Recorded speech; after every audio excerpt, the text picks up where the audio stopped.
ప్రశ్నిస్తే అతిగా మాట్లాడుతున్నారని ప్రతిపక్ష నేతలను ఎద్దేవా చేస్తున్న ఎమ్మెల్యే ఆదినారాయణ రెడ్డి ప్రజలకు ఇచ్చిన హామీల అమలులో విఫలమయ్యారని కడప ఎంపీ అవినాష్ రెడ్డి విమర్శించారు.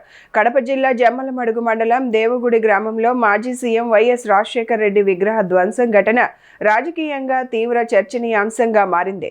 గుర్తు తెలియని వ్యక్తులు విగ్రహాన్ని ధ్వంసం చేశారంటూ వైఎస్ఆర్ కాంగ్రెస్ పార్టీ నాయకులు, కార్యకర్తలు నిరసన కార్యక్రమం చేపట్టారు. పట్టణంలోని వైసీపీ కార్యాలయం నుంచి పోలీస్ స్టేషన్ వరకు కడప ఎంపీ అవినాష్ రెడ్డి, ఎమ్మెల్సీ రామసుబ్బారెడ్డి, మాజీ ఉప ముఖ్యమంత్రి అంజద్ బాషా, ప్రొద్దుటూరు మాజీ MLA Rajamallu Shivaprasad Reddy, Badvel MLA doctor Sudha తదితరులు ర్యాలీ చేపట్టారు. దేవగుడి గ్రామంలో ఏర్పాటు చేసిన వైఎస్ఆర్ విగ్రహాన్ని ధ్వంసం చేయడాన్ని ఖండించిన నాయకులు ఘటనపై సమగ్ర విచారణ జరిపి బాధ్యులపై కఠిన చర్యలు తీసుకోవాలని డిమాండ్ చేశారు. అనంతరం ఎంపీ అవినాష్ రెడ్డి మీడియాతో మాట్లాడుతూ వైఎస్ రాజశేఖర్ రెడ్డి విగ్రహ ధ్వంసం కావడంతో ఆయన అభిమానులు బాధపడుతున్నారన్నారు. ఎమ్మెల్యే ఆదినారాయణ రెడ్డికి రాజకీయ భిక్ష పెట్టింది వైఎస్ రాజశేఖర్ రెడ్డి అన్నారు. మనోభావాలు దెబ్బతిన్నాయి.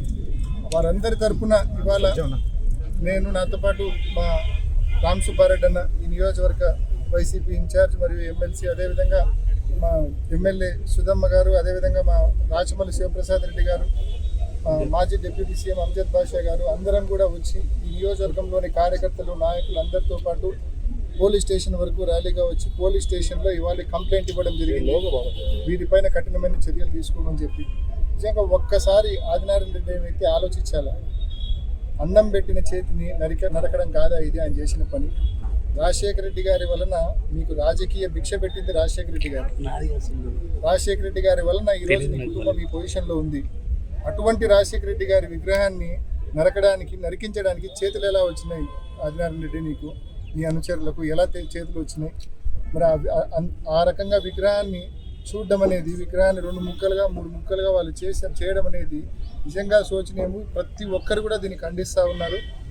ఆదినారాయణ రెడ్డి గడిచిన కొన్ని రోజులుగా ఆయన మాట తీరు కానీ ఆయన పూర్తి ఫ్రస్ట్రేషన్లోకి వెళ్ళిపోయినాడు.